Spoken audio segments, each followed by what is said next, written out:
Stugotz here for 1-800-Flowers. Being a mom is like 1,000 little jobs all wrapped into one amazing responsibility. I know this from watching my own wife, how crazy it is, switching back and forth from trauma nurse to afternoon mathematician, from organizer-in-chief to five-star chef. This Mother's Day, show her how much you appreciate every job she does with this special limited-time offer from 1-800-Flowers.com. Right now, when you get ahead of the Mother's Day rush, 1-800-Flowers will give you an exclusive 36 for 36 offer, 36 sorbet roses for just $36. That's only $1 per rose. With an impressive mix of pastel shades in pink, orange, and lavender, these roses are guaranteed to make her smile. Stunning sorbet roses are the perfect way to surprise all the moms in your life. Wife, aunt, sister, mother. These breathtaking roses from 1-800-Flowers are picked at their peak and shipped overnight to ensure freshness. 36 sorbet roses for only $36 is an amazing offer, but you need to hurry because it expires Friday. Just pick your delivery date and 1-800-Flowers will handle the rest. Don't put this off, guys. I'm telling you, order today from 1-800-Flowers.com. It's what mom would want you to do. To order 36 sorbet roses for only $36, simple. Go to 1-800-Flowers.com, click the radio icon, enter code Dan. That's 1-800-Flowers.com, code Dan. Hurry. Offer ends on Friday. Great news. There's a quick way you can save money. Switch to Geico. Geico could help you get great coverage at a great price. And it only takes 15 minutes to see if you could save 15% or more on car insurance. Go to geico.com today and see how much you could save. This is the Dan Le Batard Show with the Stugotz podcast. We got fire up in here today. First, we've got a reenactment of Bryant Gumbel versus Derek Jeter, HBO Real Sports. We'll do that in a second. Stugotz says he has every Twitter page up.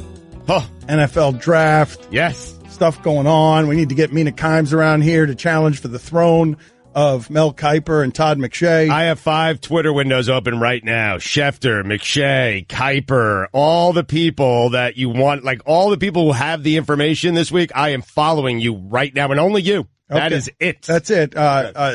Mike Ryan is reported during the break that Sam Darnold is a future weight problem. Put it on the poll, please, Guillermo. Is Sam Darnold one off season away from a weight problem? Where he, too, like Ben Roethlisberger, will look bloated and run like a tall building would.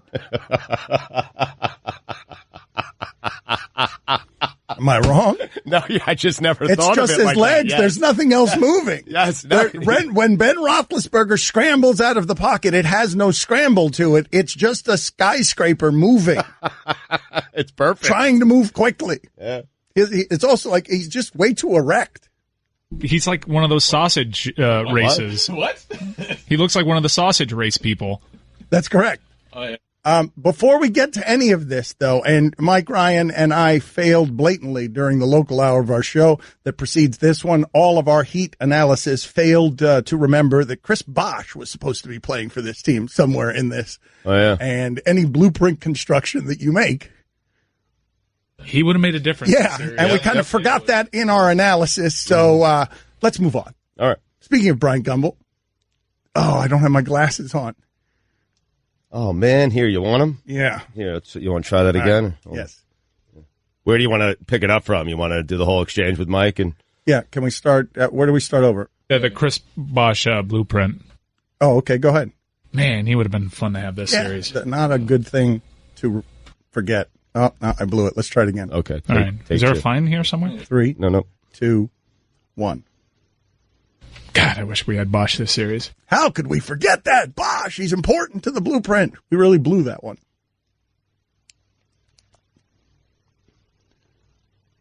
Let's move on. Smooth.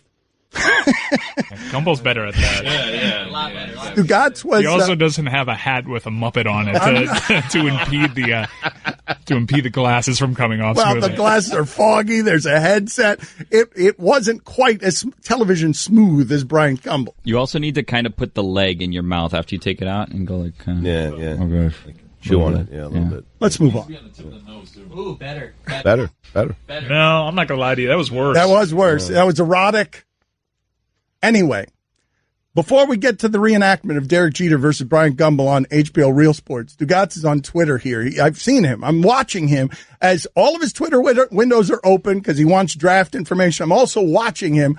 And look at what he's typing. He's typing replies to people on Twitter while we're doing the show instead of doing the show. Who are you feuding with on Twitter? Who are you making fun of on Twitter? What's happening with you right now as we try to do a radio show in real time and you're distracted on Twitter? I'm about to be feuding with a guy named Aaron Nagler, who is a very credible reporter for the Green Bay Packers, but he tweets out, I am often asked about breaking into the business of covering the NFL, to which I can only respond, do the opposite of what I did. Suck up to agents and give unrelenting hot takes. No matter how insipid or stupid, follow that path and untold riches await you. Shh. Jeez, Nagler. Come on, man. Is that so you were telling him? What were you doing? You were DMing him to back off? Nagler, don't tell anybody the Stugotz secrets. I am, no DMs, because I am furious right now with Nagler. I am putting it out there for everyone to see, the world to see. I'm simply responding, shh. Okay, well, he put it out there for the world. Well, now I'm responding. I don't give away the trade secrets, man. What you're doing seems counterintuitive. What should I do? And what does that mean? All right, so let's go to this reenactment. So don't do it? Brian Gumbel versus Derek Jeter. And if you're just joining us, we were talking about this HBO Real Sports interview that read in print like it was contentious, okay? So if any of you are new to this story, understand that you're going to be hearing this the way that I read it in the newspaper. I was unfamiliar with what the information was, and I was surprised that Derek Jeter, in front of television cameras with Brian Gumbel, always polished, always image conscious, was getting into a contentious interview in which they said mean things to each other. And so that's how I'm reading this. And so this is how it's playing out in my mind. HBO Real Sports would not give us the sound. We do not have, this is an artist's reenactment of what was happening in my mind. This is Brian Gumbel versus Derek Jeter. As I read it, it's going to air tomorrow night, HBO Real Sports, but as I read it in the newspaper. I'll just for clarification, I'll be playing the role of Brian Gumbel and Chris will be Derek Jeter. Okay, thank you for the clarification. But from now on, I don't want to hear from you as Billy or Guillermo. You are Brian Gumbel for the remainder of this contentious thought in my mind. If you were tanking, would you tell me? Tanking? Tanking? Tanking is not trying your hardest to win ball games in every day. We're trying to win ball games every day. If you trade your best players in exchange for prospects, it's unlikely you're going to win more games in the immediate future. When you take the field, you have an opportunity to win each and every day. I repeat, each and every day. You never tell your team that you're not expected to win. Never. Not in so. What? Now you think. Now. I can't tell you how to think. Like, I see your mind. I see how you think. I don't like that. That's your mind working like that. No, I get that, but I guess not in so many words. But you don't. I get it. You don't. We have two different minds. I can't wait to get you on the golf course, man. I mean, I cannot wait for this one. No, I mean, you're mentally weak. No, I just am realistic. You really expect this team? I expect this team to, as presently configured, to compete. To compete. Compete is one thing. Every single. Watch my lips. Not compete. I see your. Content. I see your lips. I've been seeing him the whole interview. I see your lips moving constantly. You'd never tell your players that you expect to lose. You don't do that. You should take that as a slap in the face as a player. You should take that as a slap in the face. You expect them to contend? I do. If I don't believe with the players, who's going to believe in them if I don't? But as an executive, it looks like you're delusional. Well, if you'll believe otherwise. Well, call me delusional then. Well done. Guillermo, you were Pacino in the last 20 years. At the end, you just started screaming. But an excellent artist's reenactment. That is how it happened in my head. It was Brian Gumbel and Derek Jeter chest to chest yelling at each other about semantics. But can you guys do that the more gentle way, the way it actually played out, the way that HBO Real Sports will put it out in print but won't allow us to have the sound? You want another option? Yes. I'll give you please. another one. Thank you. Thank you. That's very kind of you guys. So you guys have a totally different reenactment. Okay, what do I need to get you guys, though? Do I need... Oh, okay. You're just going to be draped on one another. Okay, you're very close. Yeah, very close. The breath your must arms, be... you got your arms around each other, and Guillermo's moving his face away because I think he fears your scalding hot coffee breath. A little less. If you were tanking, would you tell me? Tanking? What is... No. Tanking? Tanking is not trying your hardest to win ball games in every day. Listen, we're trying to win ball games every day. If you trade your best players in exchange for prospects, it's unlikely you're going to win more games in the immediate future. Let me help you out. When you take the field, you have an opportunity to win each and every day. Each and every day. You never tell your team you're not expected to win. Never. Not in so... Now you can think. No. I can tell how you think. I see your mind. I see the Same character, man. That's your mind working like that. No, I get that, but I guess not in so many words. But you don't get it. You don't. I do. You don't. We have two different mindsets. I cannot wait to get you on the golf course, man. I mean, I can't wait for this one. Whoa! No, I mean... You're being mentally weak. No, I'm realistic. You really expect this team? I expect this team to... As presently configured to contend? Just compete. To compete. Compete is one thing. Every single... Watch my lips. Not compete. I see your... Contend. I see your lips. I see. I've been seeing them this whole interview. You'd never... Let's just go to commercial there. Hi, everyone. Stugotz here. Support for the Dan Le Batard Show podcast comes from our friends at Rocket Mortgage by Quicken Loans. Chances are you are confident when it comes to your work, your hobbies, and your life. Rocket Mortgage gives you the same level of confidence when it comes to buying a home or refinancing your existing home loan. Rocket Mortgage is simple, allowing you to fully understand all the details and be confident you are getting the right mortgage for you. To get started, go to rocketmortgage.com/Stugotz. That's rocketmortgage.com/Stugotz, Stugotz, equal housing lender, licensed in all 50 states, NMLS consumeraccess.org number 3030. Dan Le Batard. He is someone who will tell it like it is, and it doesn't matter if telling it like it is stupid. Stugotz. We're taking you on a one-way trip to Flavortown. This is the Dan Le Batard Show with the Stugotz on ESPN Radio. As the sensibilities of sports fans change and a new generation moves in, Stugotz, some of the old sports broadcasters are shuffling off into silence, or in the case of Brent Musburger, debauchery in a Las Vegas. In or around a Las Vegas brothel. Brent has arrived where he's always wanted to be. It took him, it was a long road to get there. Right, but what I'm saying is all these guys are leaving, right? Bob Costas is going to be doing less. Vin Scully just retired. Al Michaels is going to be doing less. John Madden is gone. John Gruden is gone. There aren't really elder statesmen of broadcasting anymore.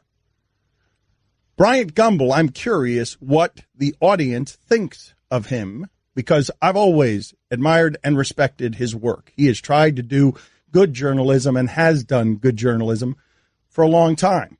He's been on television for a long time. Hell, there was a Super Bowl commercial making fun of him, and I think it was Katie Couric sort of looking at a computer and making fun of, what is this internet thing? Yes. Recent commercial, yeah. And I've asked Bryant Gumbel to come on with us here in the next couple of days because the things going on with the Marlins are something that I care about. And Bryant Gumbel came down here to do journalism. And I don't know if he did journalism or if he did golfing with Jeter. We'll find out tomorrow night. But Bryant Gumbel has been doing good journalism for a long time. And what I'm wondering is, do young people know that? Is that something Bryant Gumbel, HBO Real Sports, has been doing some of the best sports journalism we've seen over the last 15 or 20 years. And I'm asking you, do young people know the work that Bryant Gumbel has put in and is still putting in? I don't think all young people know. I don't think all young people care. I do think there is certainly a percentage of young people who think he's great, who care about that kind of journalism, but I would say the majority don't. I wonder, because what I'm telling you, when I look at Bryant Gumbel, I see esteemed journalist, someone who cares. That's what I see. I see an elder statesman who has represented the industry very well. But I don't know if young people just look at him and say television foof, television clown. I don't know. how it is that you guys view Bryant Gumbel. He doesn't do much stuff like this where you see him interviewed everywhere. He's been famous for a long time. Also, young people, not the audience Real Sports is going for. When young people steal HBO Go logins, they're doing so for Game of Thrones. Right. I don't really see them getting around to Real Sports, and I don't really see Real Sports reaching out to that type of viewer. Someone text in, Dan, we just don't care. About which part, though? About Gumbel. Okay, but you don't care about and journalism. Okay, you don't care about Gumbel. You don't care about journalism. You don't care about the Marlins. You don't care about baseball. We'll stay right here.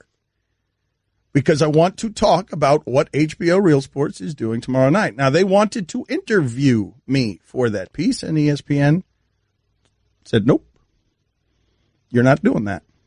They don't say no very often on stuff like that. Nope, you're not doing that.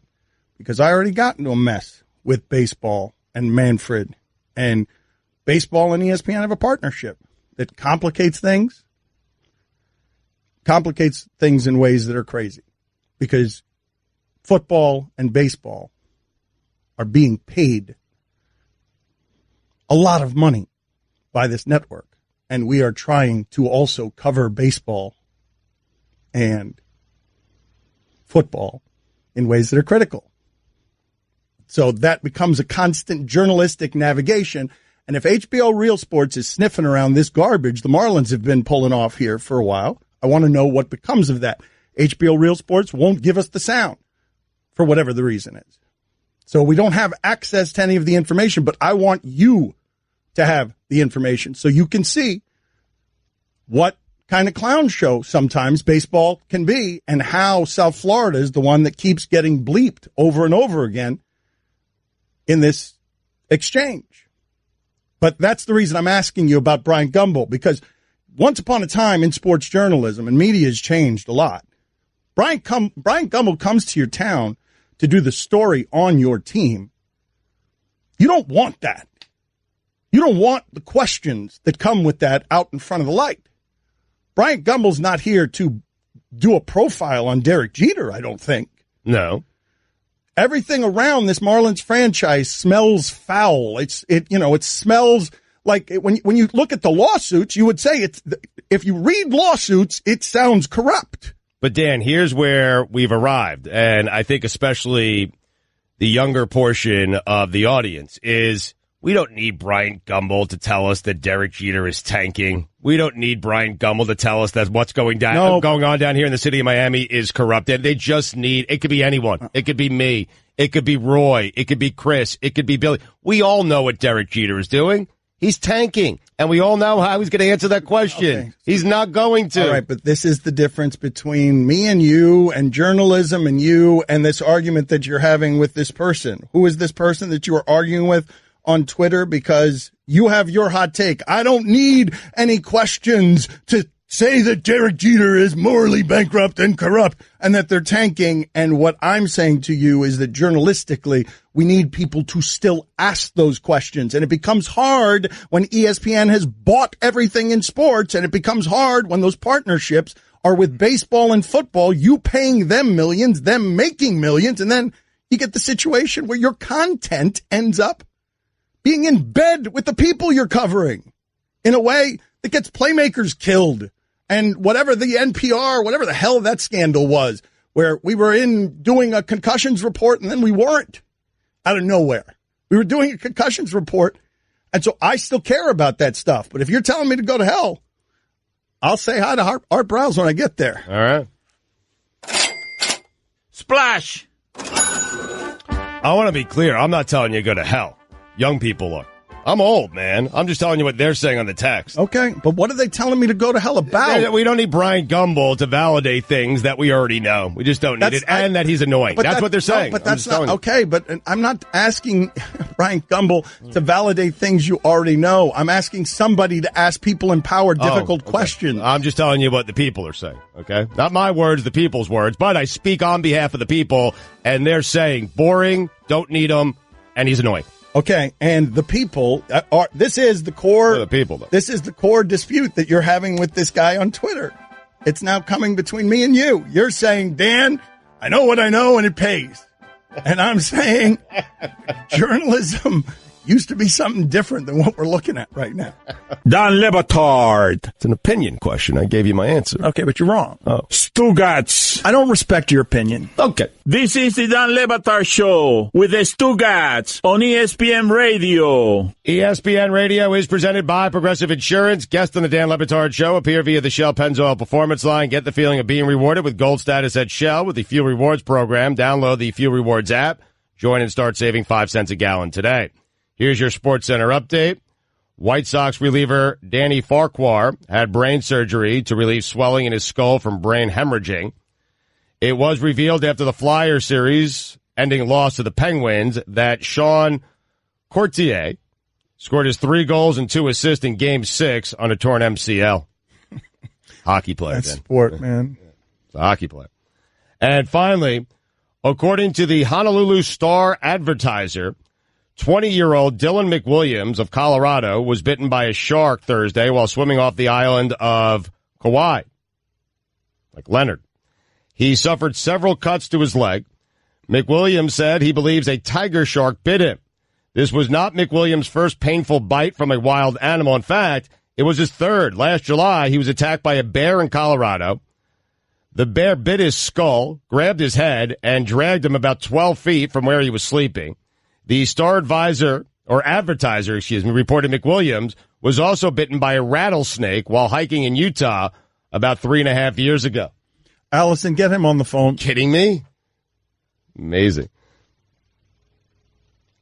3 goals, 2 assists with a torn MCL. Think about that.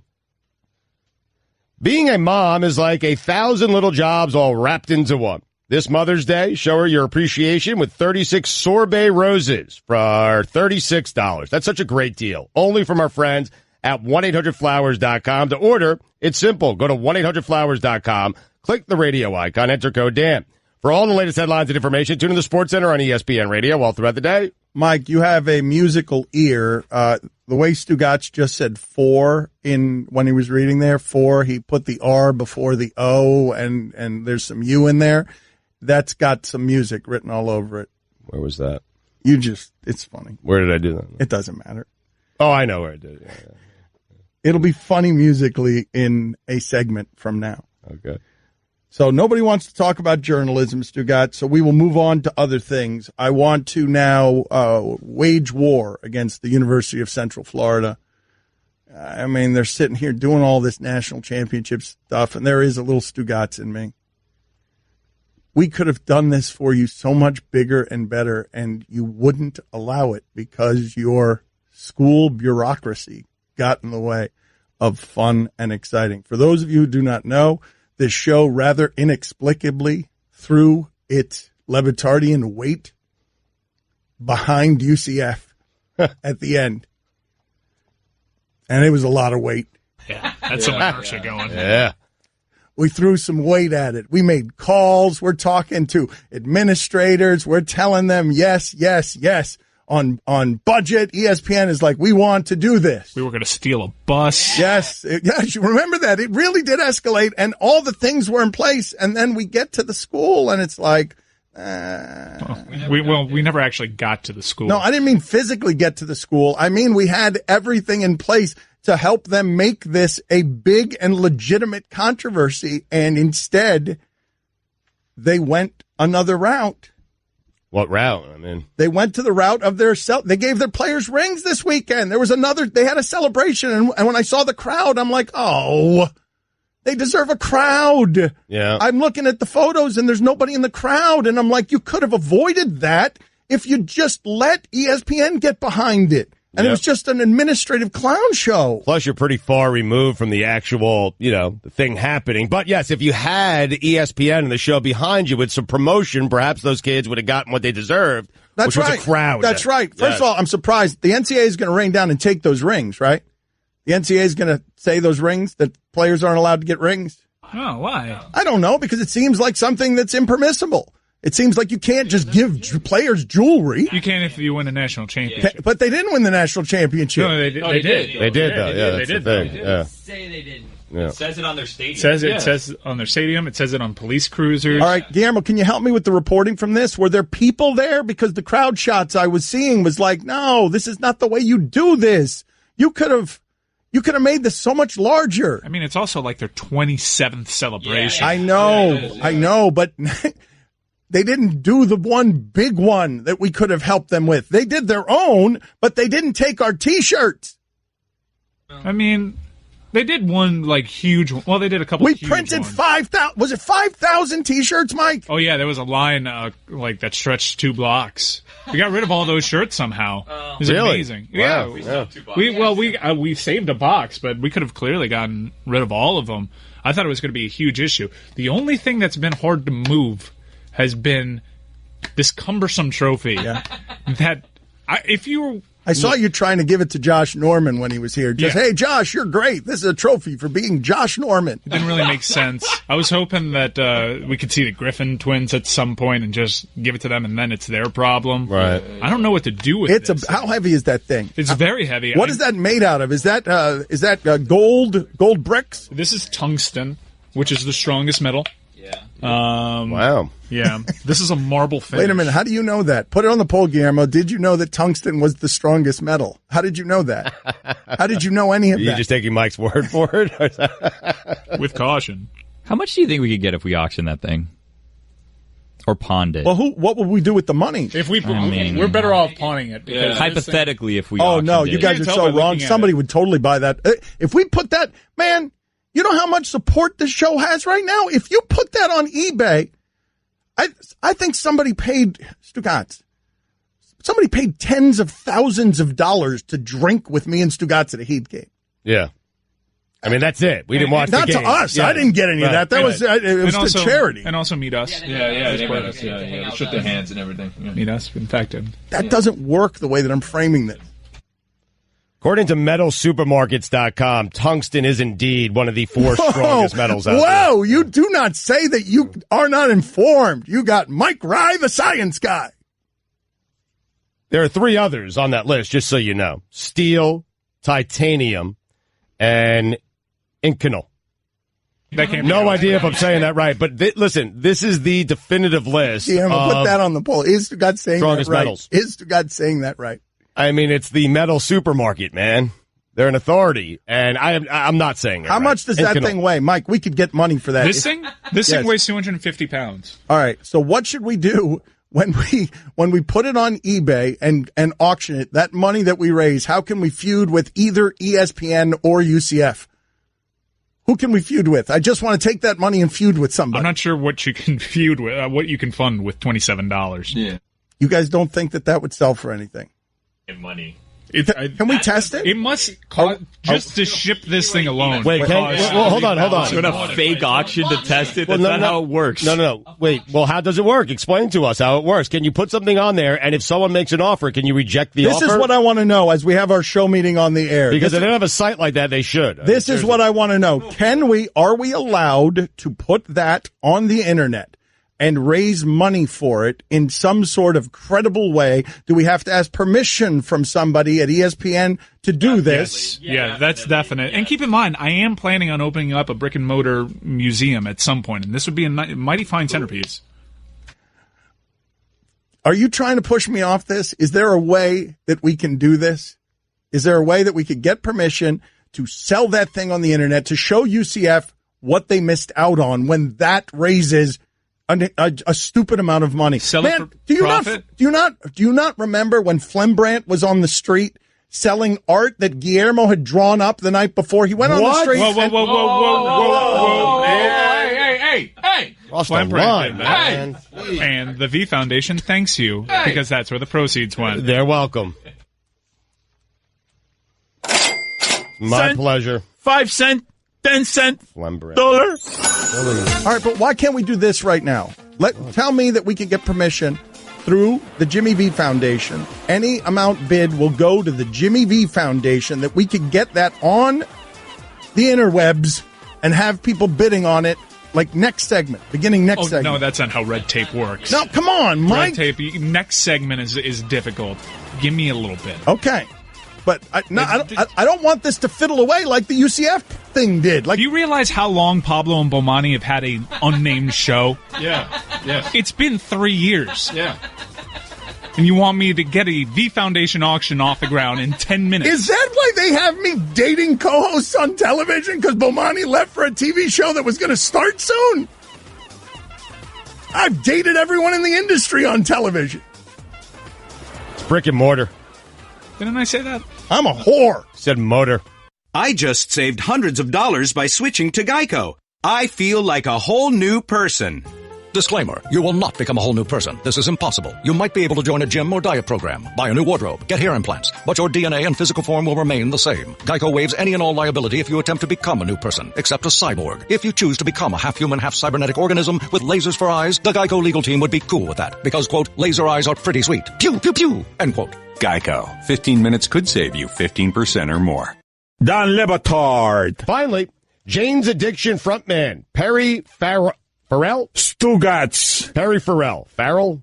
Perry Farrell. This is the Don Batard Show with the Stugotz on ESPN Radio. We missed a joke during the break there. We really did, in trying to talk about precious metals. We missed the joke of getting the analysis, obviously, from our singular metal expert. Tungsten definitely the strongest metal. Unless you couple in comic books, then you go in adamantium or vibranium. Although vibranium is kind of amorphous, it does a lot of things. Can be a metal or the linchpin of all your technology. I was thinking, Mike, should we send the characters at any point to the therapy couch? Now, we run kind of an amateur operation around here. In that, like, we're sharing cots with the Clevelander Hotel, and they just took our therapy couch. Like, it's fairly amazing, honestly. For the most powerful, what? They didn't take our therapy couch. They took their cot back.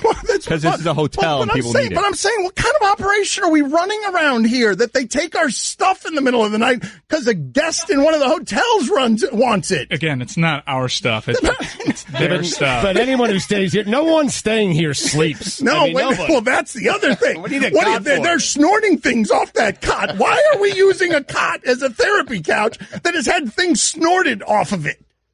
Well, because you did this thing where you're like, get me a couch next segment, and we work at a hotel, so that was the best option. Again, with the bureaucracy now, we've got to go through all sorts of channels to buy a couch.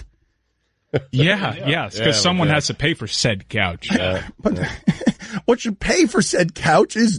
Said couch is not in said budget. Nope. Also, our therapy couch lived in the home of Around the Horn, so every day it has to be folded up and moved out of the way. That's the other thing. Do people have any idea how much content is coming out of this closet we work in? Does anyone at Disney know what we're doing? We work at a bar. Everyone is not wearing any clothes. Very often, marijuana wafts through the studio from whatever it is that's going on near the pool. Happened this morning. I mean... Wake and bake. Right? Disney doesn't know this is happening, right? They do now. Probably not. Because otherwise, Disney would give us a damn cot. You think Disney has... Stugotz here for 1-800-Flowers. Being a mom is like 1,000 little jobs all wrapped into one amazing responsibility. I know this from watching my own wife, how crazy it is, switching back and forth from trauma nurse to afternoon mathematician, from organizer-in-chief to five-star chef. This Mother's Day, show her how much you appreciate every job she does with this special limited-time offer from 1-800-Flowers.com. Right now, when you get ahead of the Mother's Day rush, 1-800-Flowers will give you an exclusive 36 for 36 offer.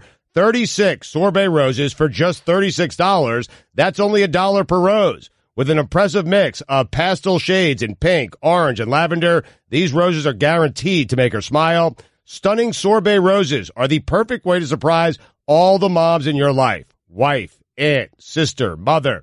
These breathtaking roses from 1-800-Flowers are picked at their peak and shipped overnight to ensure freshness. 36 sorbet roses for only $36 is an amazing offer, but you need to hurry because it expires Friday. Just pick your delivery date and 1-800-Flowers will handle the rest. Don't put this off, guys. I'm telling you, order today from 1-800-Flowers.com. It's what Mom would want you to do. To order 36 sorbet roses for only $36, simple. Go to 1-800-Flowers.com, click the radio icon, enter code Dan. That's 1-800-Flowers.com, code Dan. Hurry. Offer ends on Friday. Great news. There's a quick way you can save money. Switch to Geico. Geico could help you get great coverage at a great price. And it only takes 15 minutes to see if you could save 15% or more on car insurance. Go to geico.com today and see how much you could save. Don Le Batard. Give us as much as you can here. Take us up to the dramatic first pitch, Billy. Jose Urena standing at the back of the mound. He reaches down. He's rubbing some dirt and rosin on his hands. And here we go. Stugotz. And the pitch. Oh, God, a home run on the first pitch of the game. Oh, my God. Welcome, Derek Jeter. And that concludes our Marlins coverage for the season. This is the Don Le Batard Show with the Stugotz on ESPN Radio. We love the NBA playoffs around here, and we are now engaged. I botched a couple of interviews last week with Zach Lowe and Arnovitz because I haven't been interested in the first round, but we will correct that going forward, and Jay Williams is about to join us in part to correct that. This has been the best first round in the history of the NBA playoffs. You do that every year, Stugotz. Well, but this year, I'm serious. All right, I do want to make fun of all of we analysts who picked the Trailblazers to beat the Pelicans. There were 22 of you out there at the network making predictions. All 22 of you got that series wrong, and not just wrong, a sweep in the other direction. It couldn't have been more wrong. So we'll get to Jay Williams in a second, and he's doing a documentary and a docuseries with LeBron James. Jay Williams has led an incredibly interesting life. But before we get to the serious basketball analysis, Stugotz, I feel like in your home talking to your wife yesterday was the correct analysis of Cavs Pacers. And this was the conversation that Stugotz and his wife were having during the game. Yeah, because the Pacers were kind of up there late in the third quarter. Then it got to the fourth quarter. My wife got interested, so she sat down and watched the fourth quarter with me. And I said, hey, who do you think's going to win here? She just kept saying LeBron. Not Cavs, just LeBron. Then Bogdanovich hit a big three, and there was a fist pump. And I wanted to see if my wife was wavering at all. So I said, Abby, who do you think's going to win here? Who would you rather be? She said, maybe the Pacers. Oh, what? And Abby, stay the course. Stay strong. Because the Pacers coach would rather be the Cavs than the Pacers. That is correct. Because of that guy. Yes, put it on the poll, Guillermo. When Bogdanovich hit that three, would the Pacers coach would have rather been on the Cavs bench? And then she said, who is the Pacers coach? I said, I have no idea. I said Frank Vogel, and then I realized he was just fired from Orlando. Anyway, I was right, and she said, listen, I will never question you again. I'll never question him again. Right. I said, no, you can question him when they play Golden State. Okay, but that's the only time. That's the only time. Man, let me explain something to you. We are going to have one hell of a time explaining to our grandchildren how the hell LeBron lost 6 times in the final. Good luck with that one. I'm telling you, it's a future problem you're not going to be able to explain. It's going to be like, wait, Wilt won 1? Why? What? Why? I'll just tell the grandkids he's a choker. All right, that's right. Jay Williams with us on ESPN Radio, and thank you for being patient with us. Jay, what Stugotz just did there, is that the analysis in the East? Will it suffice? Pretty much. I mean, look, I'm getting married, guys, on May 3rd. I'm making the plunge. Congratulations. Congratulations. Thank you. Yeah, congratulations. You have that to look forward to. Yes, Stu. I don't know if you sound too happy about that, Stu. I kind of feel like I'm a little bit worried in your voice here. Am I making the right decision? Am I making a mistake? Talk to me through this. Well, I'm happy for you for the honeymoon phase, because that phase is always a good phase. It's after you have exited the honeymoon phase where I'm concerned for you, Jay. I got to be honest. So when does that start? Is that like 2 years? Is that 3 years in? Like, when does it start to get real? So it probably already started, right? You're in that honeymoon phase now. Then you'll get married. You'll go on the actual honeymoon. That should last for about 1.5 years, and then it's all downhill from there. Hold on a second. Can we do this, please? Because you got this documentary, and we've got the NBA playoffs, and I want to get to your beef with Jalen Rose from your rookie year. But I think I do like the idea better of Stugotz giving marital advice to somebody who's about to get married. So can we do that for 5 minutes? Sure.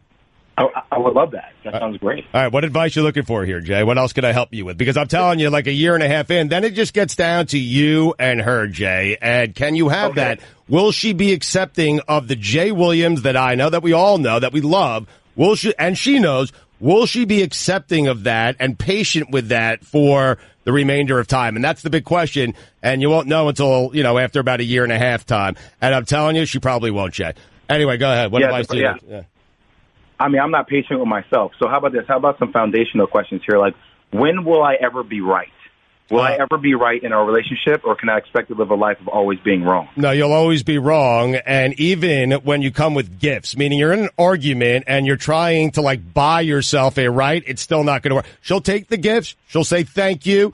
There might be, a little loving later on that evening, but you'll still be wrong. So the answer to that question is you'll never be right again, ever, about anything. Okay, and then how about creating sexy time? Like, how do you go about creating sexy time? Does that eventually fade? Like, how does it... Like, is it romance? Like, do you need to always make extra effort, or does eventually things just not work for if you keep using the same old tricks? So in the honeymoon phase, sexy time will be any time you want, okay? When that phase is over, just Sunday nights. And really what I do is I just shave. That's it. I shave, I make a little dinner, and then Sunday nights, man, it is from 8 to 8:05, it is just unbelievable, Jay. Lit. Yeah, it is lit. And listen, 2 of those 3 minutes is the sandwich and the cigarette. But I'm telling you, 8 to 8:05 is fantastic. And Jay, I'm telling you, listen, at some point in this relationship, she just want to get through it. That's it. Jay, you're going to want her forever, okay? She's going to be sexy. At some point, you will cease to be sexy to her, and she just wants to get through it, man. Wait, Stu, can we go back to it?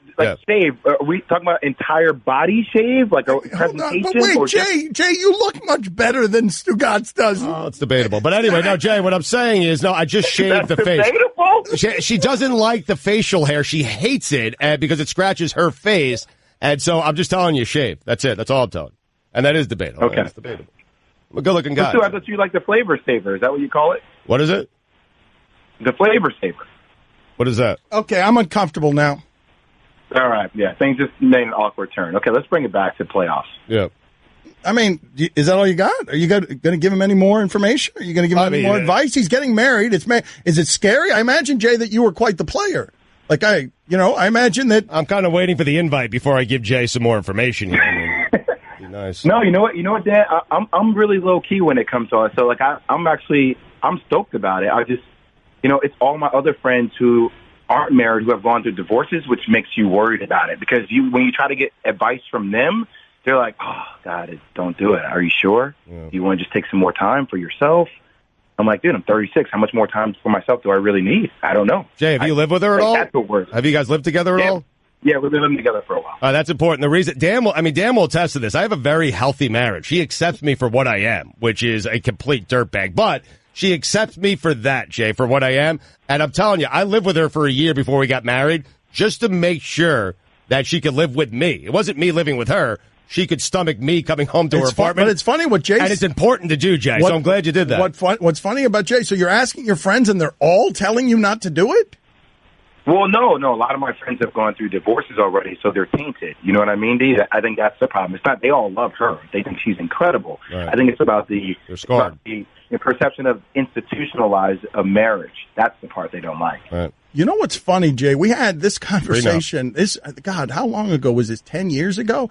Lamar Odom came on one time and just had a lot of relationship advice for us. There was somebody in our circle who everybody wanted to tell that, hey, you're making a mistake in getting married. And so we asked Lamar Odom's advice on that, and his response was, you get one of your boys one time to tell your friend the idea of, look, this group is not in line with the woman. And I know you're not saying that. I'm just saying that the last time, the amazing thing that happened after that, where the Kardashians take over the NBA and Lamar Odom spirals into horror after he gave us really wise advice. Listen to this.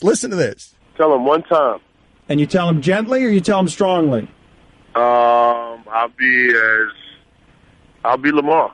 Probably tell him exactly how I feel. And you'd respect the friend who did that for you, correct? Because it's a tricky thing. When you love somebody, it's a tricky thing. You don't necessarily want to hear it from your boys. 100%, It's so funny because when you love somebody, you'll know if you love them because you don't need your boys that much. You can't live without that person. So do you know, Jay? You can't live without that person. You don't need your boys so much anymore. There's your answer. Yeah, I don't think it's a thing about needing my boys. I always want to have my boys around. I just also love my wife. I choose to do things differently. I miss my boys so much, man. I miss my boys, man. Oh, man, do I miss my boys. And I'm glad we're taking advice from Lamar Odom. The Lamar Odom. I don't know if that's the one I want to actually watch. Oh, Jay, I would kill for a weekend with my boys, dude. Oh, my God. Why wouldn't you take one? I can't. I don't have kids yet. I mean, Jay, I can't. How many kids do you have? Well, Jay, I have 2 kids. That's not the problem. The kid's not the problem. I have no money left.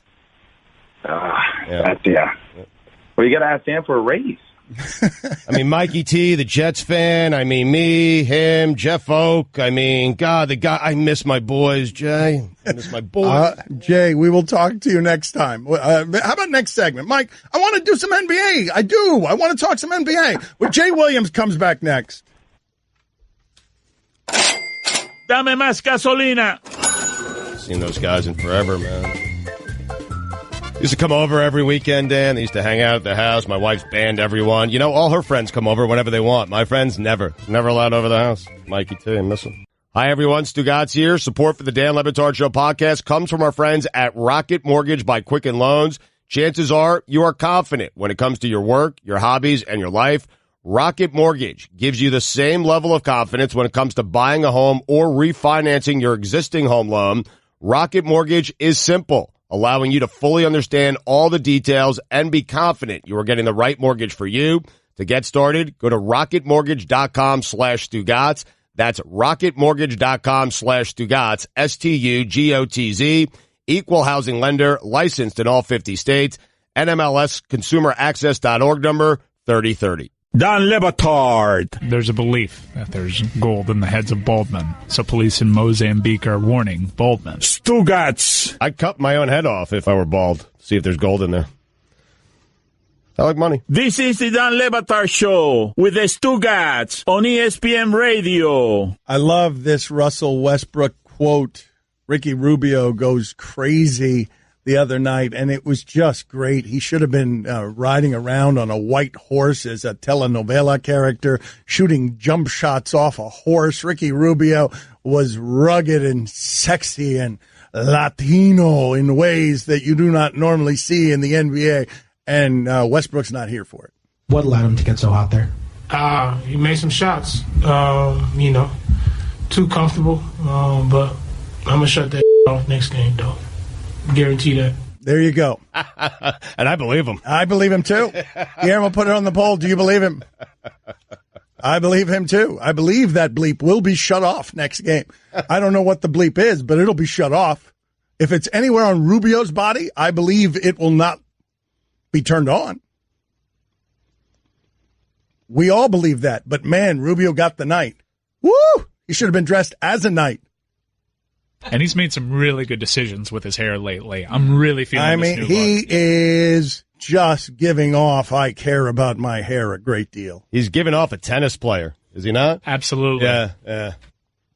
Does anyone in the league care more about their hair? Because you got that Elfrid Payton guy who goes to like some sort of gardener to have his hair done.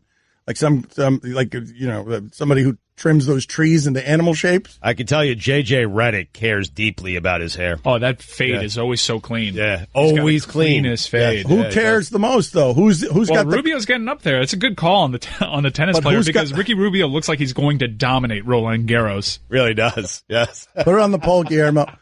Does Ricky Rubio look like he's going to totally dominate Roland Garros? Roland Garros is a funny phrase. I'm not even sure why it's funny, but it is just to dismiss all of tennis with Roland Garros. Because everyone else calls it the French Open. Yeah. Mike, but us tennis zealots, we know. Mike, I got to be honest with you. Mike, I got to be honest with you. This is literally the only thing I know about Roland Garros. I don't even know what it is. I just know it's a thing associated with tennis. I'm not kidding you that the phrase, I don't know what it means. I just know that's a French Open. Yeah. I know. It's a clay surface. I know, but what Rafael Nadal's going to win again. What does Roland Garros mean? Who is it? It means the French Open. No. So nobody knows what it means. It means the red clay. Is anyone else in this? It means Nadal. It means Nadal winning again.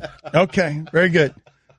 Regardless, Westbrook says he's going to shut that bleep off. I'm pretty sure it's just the name of the site, by the way. Yeah, probably. I think it is, yeah. I have no idea. Is mine a common confusion or am I alone? Because I am very afraid and vulnerable right now. Guillermo, put it on the poll, please. Do you know what Roland Garros actually is? It's named after a French aviator, Roland Garros. Okay, so it's a person. Yeah. It sounds like a person, right? Yeah. I did not know what it was. Did you? Are you guys making me feel alone with my vulnerability right now? Everyone here knew that this was so? Yeah. That he's a French aviator, Dan. There's been a recent trend where people just straight up call it Roland Garros now. We're not even referring to it as the French Open, which really sort of changes up the Grand Slam because they were always so easy. But I like this because it's the tennis purist in me. Roland Garros. That's what I like to call it because I'm a tennis nerd. Good old Roland. I call it the red clay. So it's a French aviator, a famous French aviator. Yeah, he was he fought in World War I. Yes, Roland Garros. Okay, so none of you knew this then. None of you. I didn't know that he was a French None of you knew anything. Okay, you made me feel all alone there, like I was a real idiot. I knew the clay was red. I mean, and Nadal dominates that thing. You see the tear that he's on clay right now? It's unbelievable. He's back. Yep, picking wedges. With that oversized arm of his. Nadal does these things where he goes away for like a year and a half because he's so riddled with injuries, and it just saves up for one more Roland Garros run. Guillermo, put it on the poll, please, and all of you, Google the Google arm, the oversized arm of Nadal, because it's weird that we haven't covered this more, but the nature of tennis is such that one part of his body is totally deformed because he's working the muscles a lot more than the other side of his body. And so he's got an incredible Hulk arm, and everybody should be asking questions about this. Like his chiropractor, his doctors, tennis journalists, Roland Garros. Dan Le Batard. The bifocal eyeglasses. Stugotz. Marcus Mariota. Growing up right in front of our eyes. This is the Dan Le Batard Show with the Stugotz on ESPN Radio. ESPN Radio is presented by Progressive Insurance. Guest on the Dan Le Batard Show appear via the Shell Pennzoil Performance Line. Here's your SportsCenter update. The postponement of the Braves-Mets game yesterday is the 26th weather-related postponement, the most through the first month of the season. Former Michigan linebacker Elise Mbasi apologized for a string of threatening tweets towards his former head coach, Jim Harbaugh. And finally, according to the LA Times, Netflix is looking into buying movie theaters. Previous talks between Netflix and Landmark Theaters broke down after Netflix decided the price was too high. For all the latest headlines and information, tune in the SportsCenter on ESPN Radio all throughout the day. Allison, at some point, can we talk to an expert on Netflix about what Netflix is doing? Because their content model is interesting, and I'm just curious. Netflix, the idea of how much television has changed in even the last 10 years, how we consume this stuff. Mm-hmm. It's happening so quickly and so crazily, and Netflix is just spilling money. I'm watching these movies with stars that I didn't know existed, that only exist in this Netflix world. They're beautifully shot. They are trying to make content outside of the movie theater business. Right. And I don't know how the hell the movie theater can survive in the digital climate. Like, you know how newspapers have been gobbled up and radio as technology is getting gobbled up, print has gotten gobbled up, Sure. Television is now getting gobbled up. How can the next thing not be movie theaters? Movie studios. But why is Netflix looking into purchasing? There's still an attraction, Dan, of going with your friends or going with a date or going with your wife to the movie theater. There still is. Sitting in the seats, the big screen, get some popcorn, a soda. There's still an attraction to that, right? Well, there are other companies that are trying to do memberships so you can pay a certain fixed price and go to a movie theater and watch all the movies that you want for that fixed price. Netflix already has the infrastructure and the brand name for something like this. So if they have Netflix branded movie theaters, you can do it as an add-on to your already existing Netflix membership, and they already have a huge base. I'll tell you what, it's confusing. Are you not confused? Like, there's too much content out there. I can't keep up with it all. There's too many shows to watch, too many movies to watch. I imagine that's happening with a lot of people because entertainment is where it always has been. The top 10% is better than it ever was. The bottom 10% is worse than it ever was. And the middle 80% is pretty bleeping mediocre. And so people are discerning and they're finding where it is they can find the top 10% that they want. They're finding their own television, much like they're making their own newspapers on Twitter, on social media. They're making their own journalism. That's what they're doing here. They're making their own entertainment center on their phones, on their iPads. And Netflix feels to me like they're a little bit far ahead on getting into this particular game where they're throwing money. They're Tesla of the entertainment world. Who's doing this more? Mike, please forgive my ignorance because I'm asking you these questions and I haven't researched any of this stuff. But who's throwing more money at the idea of all of this is changing, and if we own our own Game of Thrones, we don't need HBO anymore. Like, all of this is changing. We can be the studios. Weinstein's going down in flames. Every power that he had is going down in flames. How would literal capitalists not descend like prey on Hollywood right now to steal the content? They're already doing it with the actors. The actors want to go and do their own series someplace else where they can have creative control. Adam Sandler can have creative control over everything. Right. Well, that's where you're seeing the rise of crowdfunding, because people need funding to get these projects made, and there's all sorts of agreements that you can get in return for funding, whether it's ownership of some sort or memorabilia or what have you. So there's still options out there, but the people that are still running things are the people with the money, and those are the big companies like Amazon, Netflix, and the big production companies. Forgive me here. Stugotz's weekend observations are coming in 25 minutes, and Guillermo, right now, as Mike Ryan was talking, just what can only be called as the most cavernous yawn I've ever seen in my life, right in my face, suggests to me that perhaps I should change subjects. So, Stugotz and Mike Ryan were arguing during the break, and they were arguing about the draft. They were excited. They were fired up. And so I'm sorry for getting in the way. Jesus, I just saw the yawn. Yeah, it was bad. We're on tape delay on television? Bill, you didn't think you were on TV there, right? Because I was going to yawn too, but I know that there's a good chance. All right, well, go back to give the people what they want.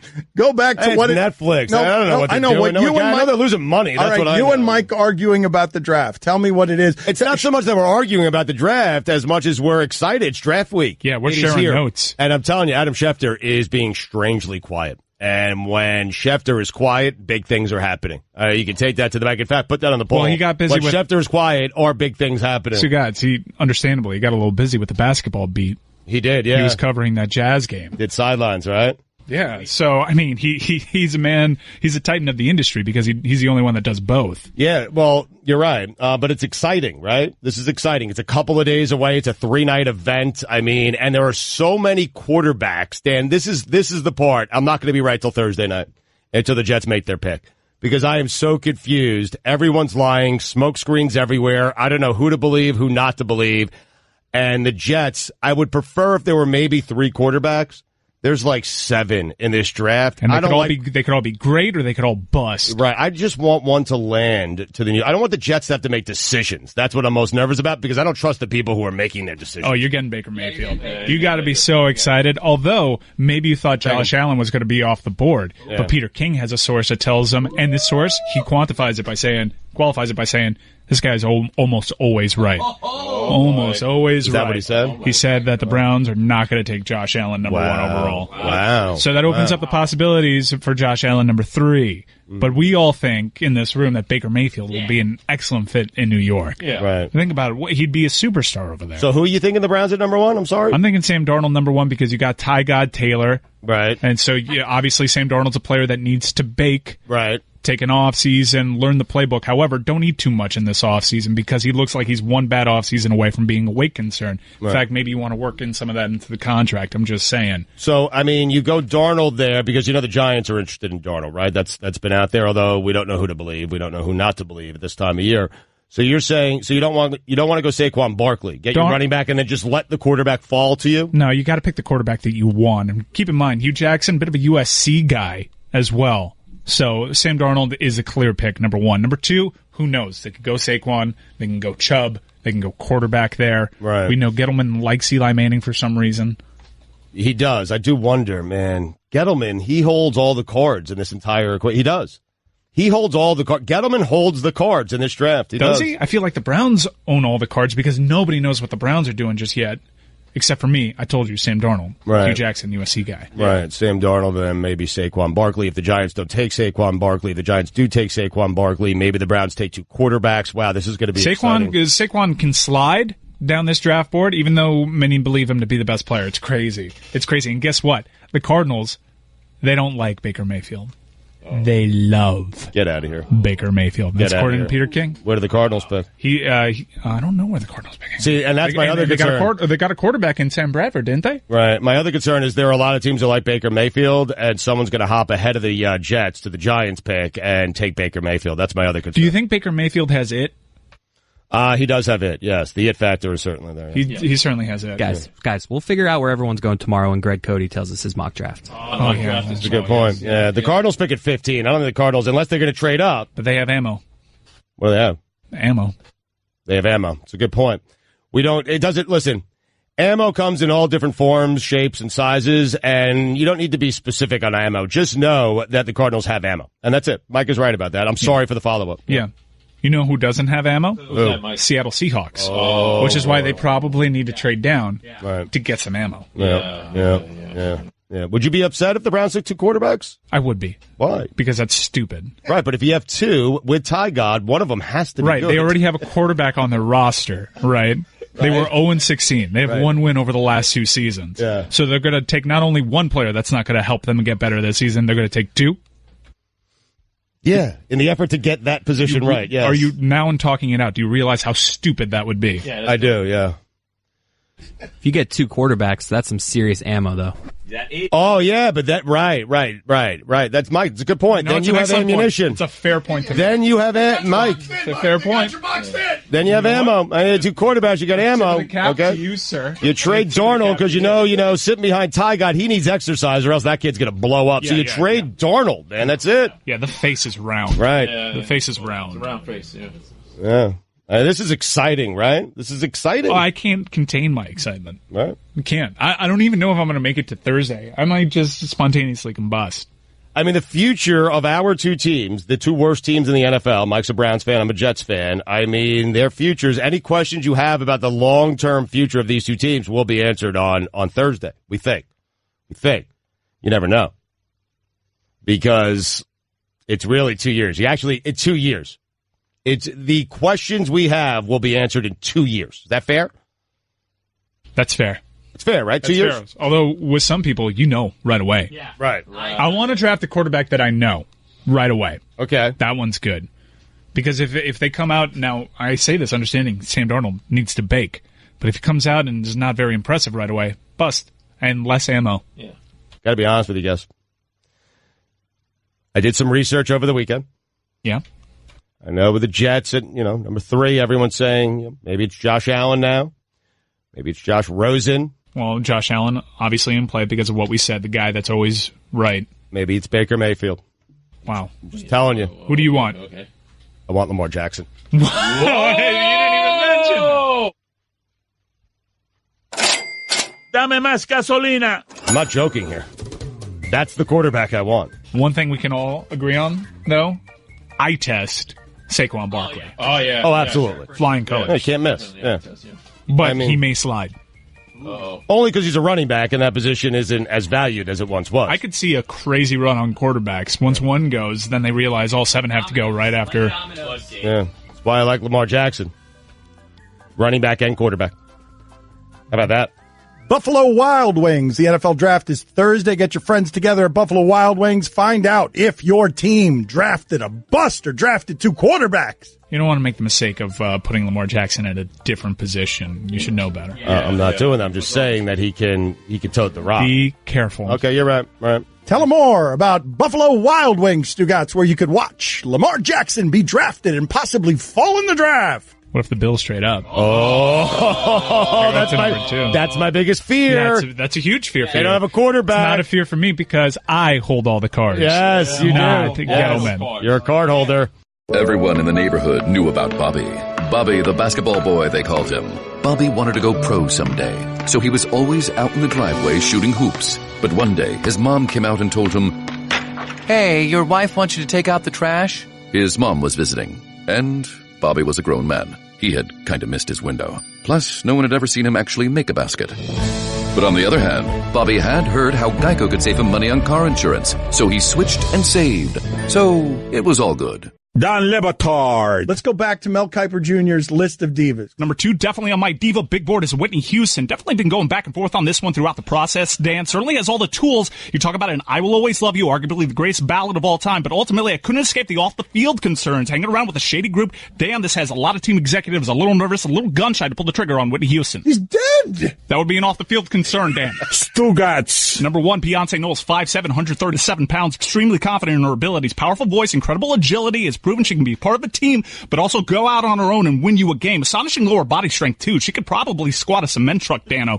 Consider me a loud and proud member of the Beehive. She's overcome a lot of adversity, weak teammates, lack of roster continuity, pregnancies. Becky with the good hair displayed incredible resiliency. There's a reason she's Bay. This is the Don Batard Show with the Stugotz on ESPN Radio. What were you doing other than your job Draft week, man. at the start of this segment? Other than your job, the microphones went on. Your job is to read the sponsor and then get us into the segment. What were you doing that didn't allow you to do that because you were so busy snickering with Mike Ryan? Sean Payton said they had high grades on Jimmy Garoppolo. Jimmy G just, didn't fall into the right place for the Saints to take him. Someone researched that.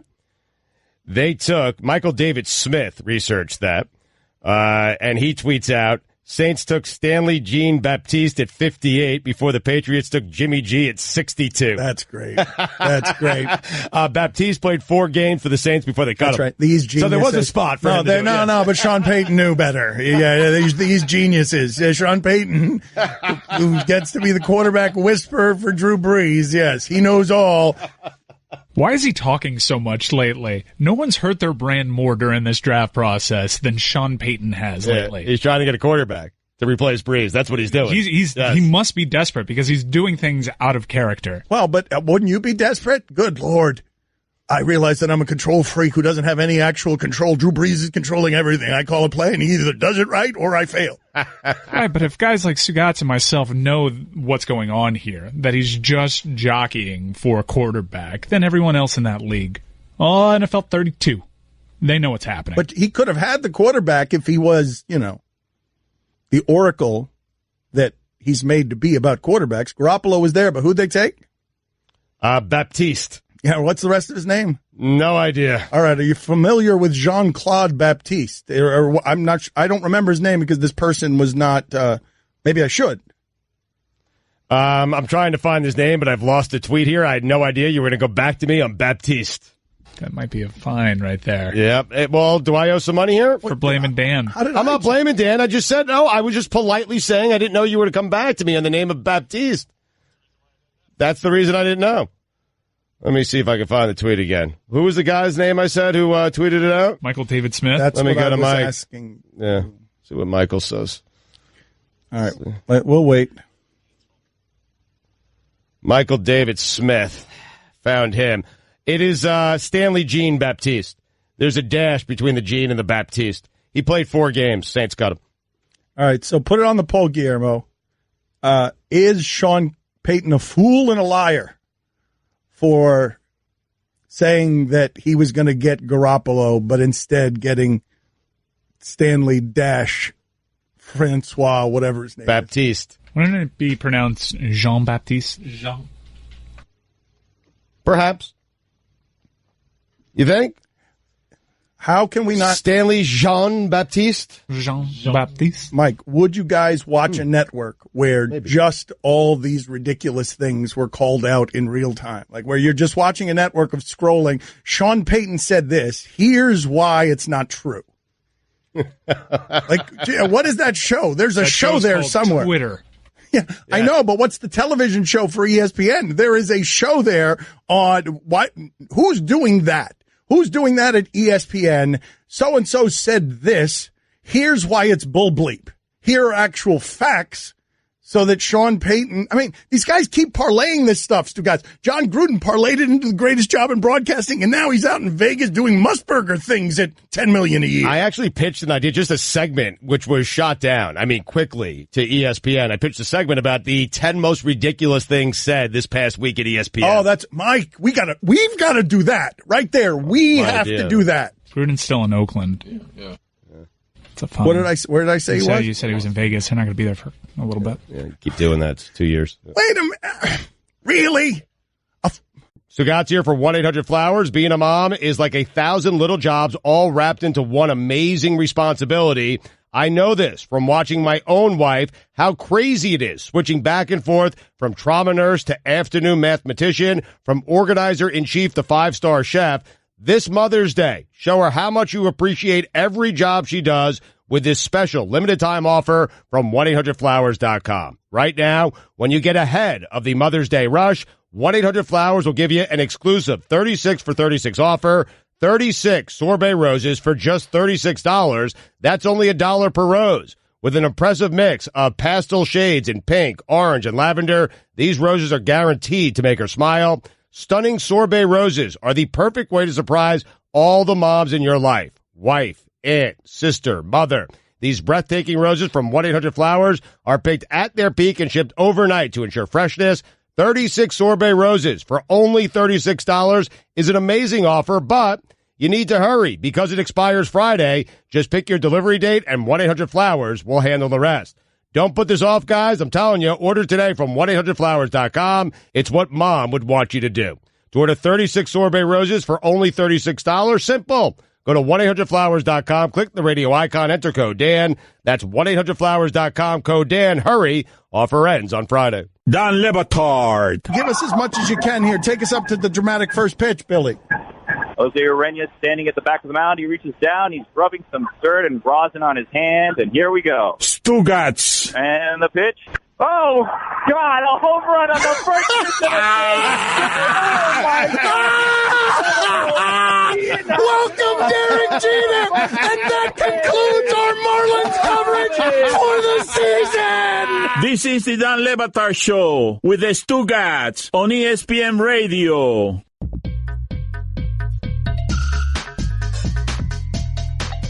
ESPN Radio is presented by Progressive Insurance. We love Ernie Johnson. Who doesn't love Ernie Johnson? He's going to join us here in just a minute. Isn't that the truth? Put that on the poll, Guillermo. Who doesn't love Ernie Johnson? That's absolutely right. Yep. He is the best, and he's going to join us here in just a second on the Shell Pennzoil Performance Line. Here's your SportsCenter update. Joel Embiid is doubtful for Game 3 of the Sixers Heat series. Eltor Messina will coach the Spurs for Game 3 as Greg Popovich goes on bereavement leave. And finally, the U.S. Food and Drug Administration announced its approval last week of the 5 Ever Transition contact lenses. The contact lenses will automatically adjust to brightness. That is amazing. That's technology right there. Seriously. You hear about that? Contact lenses that will automatically adjust to brightness. For all the latest headlines and information, tune in to the SportsCenter on ESPN Radio all throughout the day. 5 ever? You mean first ever? What did I say? You said 5 ever. Did I really? Yeah. Okay, let's move it on here. We are critics. We are not readers. We are not sophisticates. What? I mean, listen, I'm getting thrown off here because rather than rewriting stories, now I'm going to get fined. We're just crossing them out and rewriting them in pen. I mean, and it's throwing me off. It's confusing me. Right, $2 for blaming others for the mistake of yours. Ernie Johnson, we'll get to that in a second. I do want to get to the secrets of how it is you become likable when you're Ernie Johnson. That's not allowed. We hate Joe Buck. Like, we hate these people. Why does Ernie Johnson get to be beloved? And so before we do that, though, Utah beat OKC last night. Quinn Snyder broke it down with the only analysis you needed. That series is now tied 1-1, and Quinn Snyder, who very much looks like a villain in a movie that's going to foil your superhero, or maybe, he's just a villain. This is what he had to say to analyze that game. We've said the strength of our team is our team. Thank you, Quinn. So Ernie Johnson joins us now. TNT's live coverage continues tonight, 7 p.m. Eastern, with a pair of Game 3s, 76ers Heat, followed by Warriors Spurs. Thank you, as always, for making time for us. Ernie, how do you stay so lovable? I'm not even kidding. Like, you're not allowed. Come on, No, Ernie, it's stop. weird. It's weird. The gas bag business, we're polarizing. People hate us. We have political views. We're weird. We're insecure. How do you get to be the beloved one? Who has anointed me the beloved one? Mike just did. I don't know. Thank you very much, Mike. I appreciate that. And let me say, too, thank you for having me on, because it's been a while. I was on promoting the book on Highly Questionable last year with you, but it's been a while since I've been on the show, so thank you so much for having me. You guys have given me a lot of enjoyment on my drive down to the studio from lovely Brazelton, Georgia. Well, that's how, Ernie. You're polite. See, that's what he just did. He didn't really answer my question, but he did without answer. Oh, Pshaw, I'm not beloved. Let me compliment you back with all my politeness, and you will see how I trick everyone into liking me. No, look, you just stop. You're making me very uncomfortable with that line of questioning. So I think it's longevity. When you've been around, when you've been sitting in the chair for 28 seasons now, this is my 28th playoff on the NBA on TNT, then I think that has, if you haven't been thrown out by then obviously somebody thinks you're worth keeping. Well, but wait a minute, though. Seriously, though, Ernie, because you come from a different broadcasting time. Your father, was a broadcaster, and we've been talking about this around here. The idea that Vin Scully, the day of Vin Scully is dead, that 2018, you're not allowed to be the beloved broadcaster anymore, that too many people have opinions. So while I'm making you uncomfortable with the questioning, have you seen that you're a bit of a dying breed, that the broadcaster who is simply beloved, that there's not a lot of that exists anymore?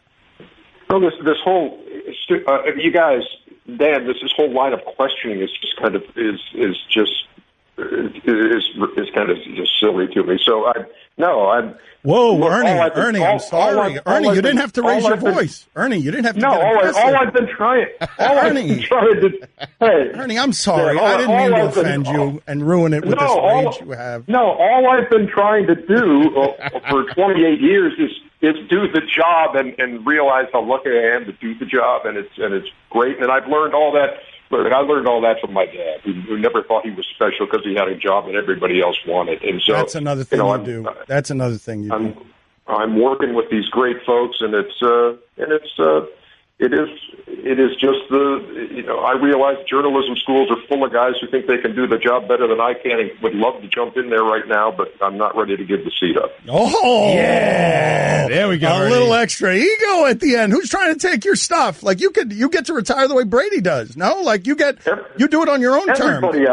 Everybody out there would love to be sitting where I'm sitting and talking hoops with Charles and Kenny and Shaq on a nightly basis. They all want to do it, but I'm the guy lucky enough to be doing it. Ernie, on a serious note, I guess a more serious note here, can you walk us through your thoughts last night? Because there's been a lot of discussion this morning and last night, I guess, after the game, about Allie LaForce and how she handled that interview with LeBron after the game. This was interesting. You're a nice guy, Ernie. Nice, and I winced when I heard the question, which doesn't make the question wrong. And Ernie, I thought you were great. Ernie, I thought you were great when they threw it back to the studio and you clarified some of the questions that people had.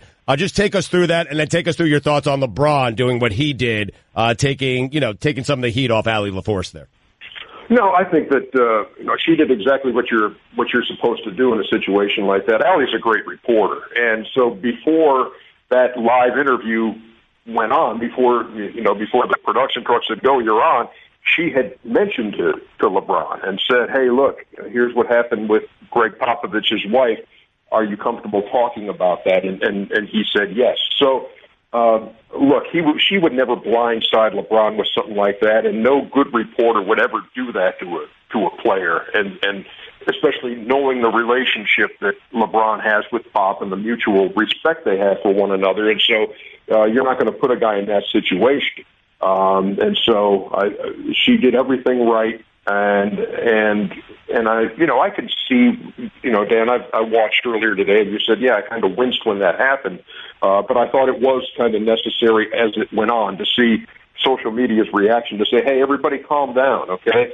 LeBron was told beforehand. It wasn't like he was ambushed with the question. And so, and I salute LeBron too for coming to Allie's defense later after seeing that, there was kind of like an online attack on the question being asked.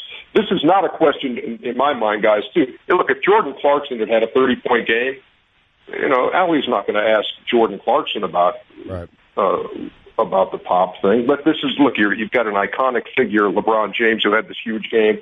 You've got, Greg Popovich, another icon in the game. And so the question was appropriate, and it was done the right way without saying, hey, I got you with this question. I have some other questions about that, though. Again, Ernie Johnson is fundamentally a decent man. He's an elder statesman. He is courtesy personified, okay? TNT's live coverage continues tonight, 7 p.m. Eastern, with a pair of Game 3s, 76ers Heat, followed by Warriors Spurs.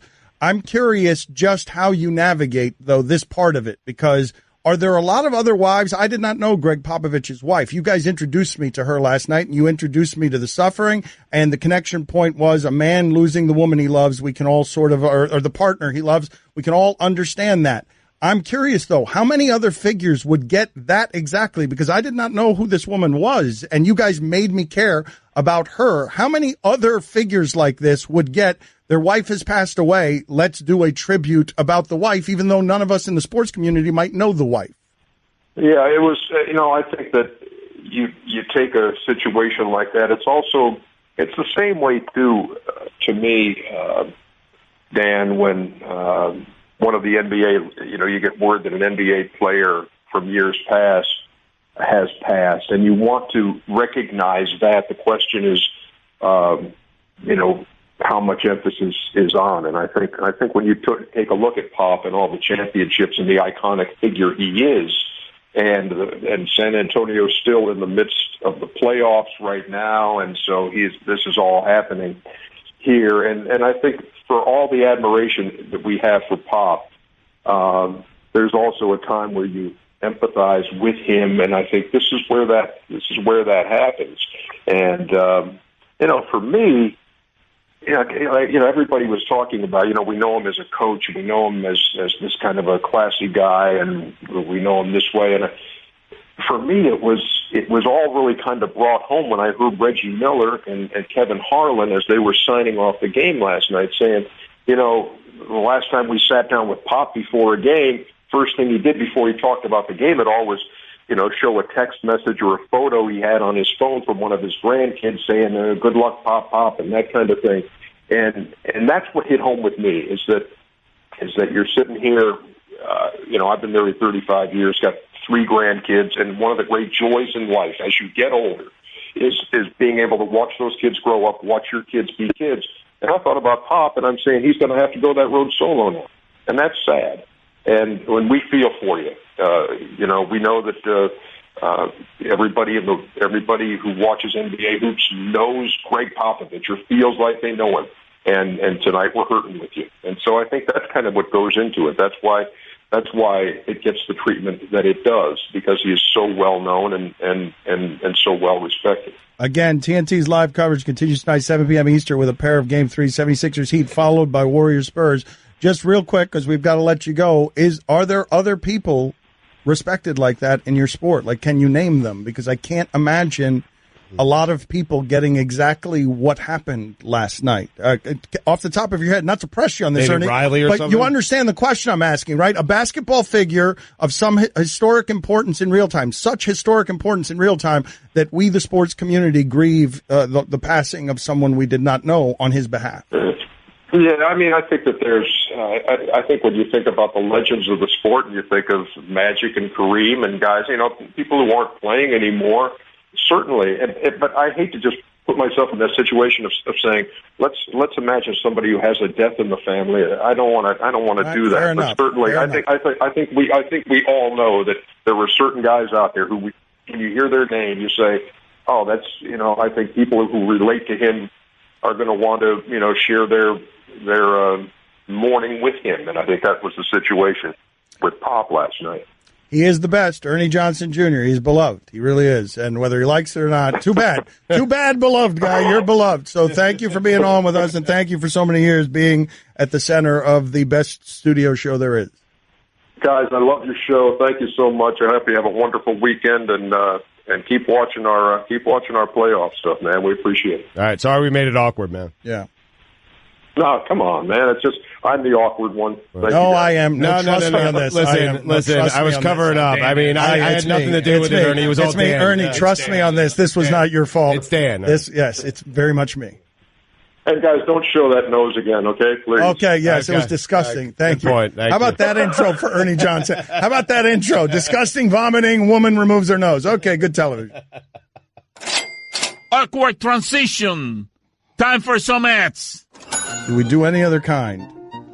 As baseball season continues, watch your favorite team climb up the standings this season at Buffalo Wild Wings. You can enjoy the great food and beer as the runs pile up, unless Giancarlo Stanton is batting. You hear what happened? Hear what happened? The Yankees signed Adam Lind. What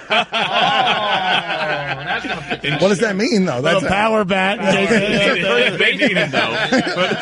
that doesn't mean anything. It just means Stugotz had some information that he wanted to use. That's it. Hi, everyone. Stugotz here. Support for the Dan Le Batard Show podcast comes from our friends at Rocket Mortgage by Quicken Loans. Chances are you're confident when it comes to your work, your hobbies, and your life. Rocket Mortgage gives you that same level of confidence when it comes to buying a home or refinancing your existing home loan. With Rocket Mortgage, you can apply simply and understand fully so you can mortgage confidently. To get started, go to rocketmortgage.com/Stugotz, STUGOTZ, equal housing lender, licensed in all 50 states, NMLSconsumeraccess.org number 3030. Dan Le Batard. Oscar Robinson had 41 triple-doubles back in 61-62. 41. Stugotz. It's Robertson, but... Big O. Okay, but... This is the Dan Le Batard Show with the Stugotz on ESPN Radio. Look, man, I know we make a joke out of everything, but just so that you understand what was happening there with Ernie Johnson and my ridiculous, sometimes awkward form of questioning when it comes to what happened last night, and real human suffering, real grieving among famous people that's emotional. I am not mocking any of that. While I was watching it, I was saying, wow, what a fitting tribute for the legacy of Greg Popovich within this sport, that the passing of a loved one for him would be felt by the sport. Of course. Whether they know the loved one or not. And I just don't know a lot of people in that sport who command that kind of respect, or sports in general for that matter, who would command that the kind of respect, the kind where America will stop its criticizing of your politics, of your record, of your coaching decisions, and the bridge between all humanity will connect us, and you will look at Greg Popovich and you will hurt for him because you respect so much the thing that he is, even as we complain about his TV interviews and whether he's a jerk and whether he's curt or anything else. Like, I find interesting that there are not a lot of people in the history of sports who would command the kind of familial sports grieving for not their passing, but just for their suffering. It's a tremendous tribute to the man and his impact on the sport. It was nice to see. It was also surprising to see because it doesn't happen all the time. It wouldn't happen for everyone in sports. It was really nice to see. But this is partially like Monty Williams lost his whole family and the sport was grieving, and we didn't cover the way we covered it for Popovich last night. Like, Monty Williams lost his whole family. Brian Shaw lost his whole family as a player in a car accident. Like, this is a level of respect we don't extend it to everybody. We extend that level of respect to very few. I haven't seen a whole lot that we've done that with. So I don't mean to turn any of that into something that's either maudlin or a joke.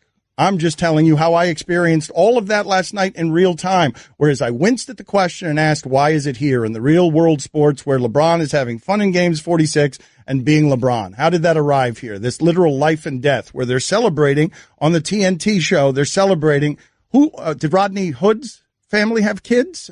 Twins? They were celebrating literal life and death, a birth and then a death. It's not something that I'm used to having that close. Real life and death. We're always pretending that sports are life and death, right? Yes. Where real life and death is making an appearance, and you've got the TNT studio show, which is the funniest in the history of studio shows in sports. Has won more Emmys. Charles Barkley is better at this than all of we people at ESPN who have trained in it all our lives. He just got in front of a microphone, and his show is better than anything we've ever done. That show, known as Funny, stopped last night to mourn and explain to us who a woman was and what a man has meant to that sport. Yeah, it was touching. I know you said that you winced when Allie asked that question. Once you realized that they had discussed it and she told LeBron she was going to ask it, LeBron said yes. Were you okay with it? Because I thought when she asked it, I'm sitting there going, wow, I know how much LeBron loves Pop, respects Pop.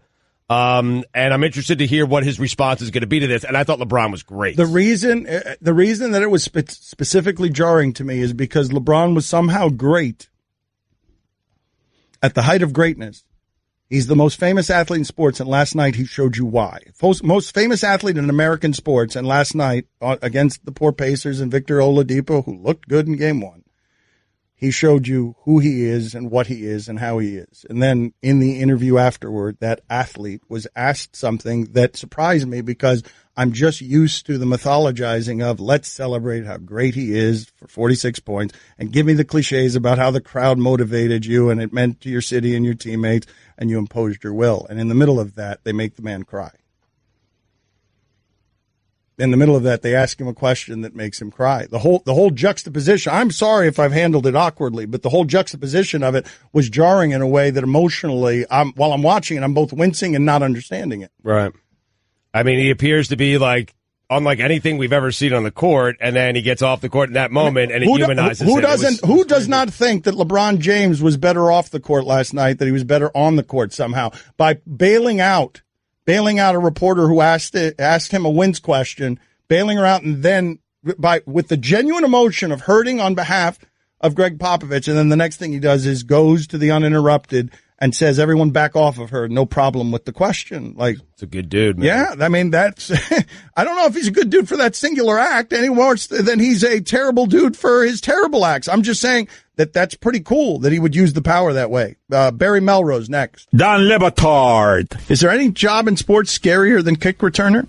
I would put hockey goalie in the conversation. Sport's crazy, man. It is crazy. They're skating on knives. That's right. They have weapons let's talk in their about hands. this. You're absolutely right. Let's talk about this for a second. Stugotz. We're going to look back in 100 years and be like, what the hell were we doing with hockey? They were skating on swords. And every once in a while, a guy got cut near the jugular. We're out here upset that they're fighting in between. Are you kidding me? Right. Fight is it's a vacation. It's a tropical vacation. You should be thankful that they're not using those swords they're skating on. This is the Don Le Batard Show with the Stugotz on ESPN Radio. At Le Batard Show is where you go if you want to vote on the polls. We have misplaced Barry Melrose.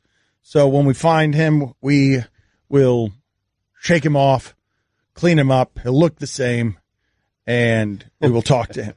But before we get to the polls, we have Zlatan news.